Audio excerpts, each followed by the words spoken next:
Hi everyone, Tim here from Mentor One Property with another 1 minute mentoring. Today's mentoring is on the back of last week's, so if you haven't seen last week's, have a quick look. And it's around the two biggest reasons why people don't build the portfolios that they first set out to build.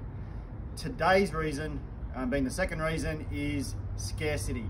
People don't focus on it, and it really is the biggest driver of real estate prices. Demand coming in, scarcity, and bidding up prices, people fighting over to get in that particular suburb.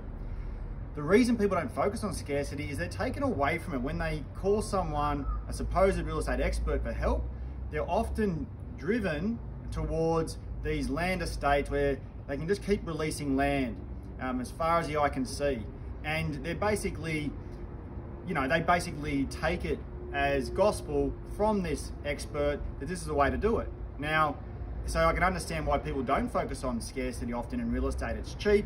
And that's all they really focus on. So keep that in mind. You want to find a spot where there's price pressure, which means scarcity and demand. That's the simplicity of it. The other way doesn't pass the pub test and it doesn't actually work.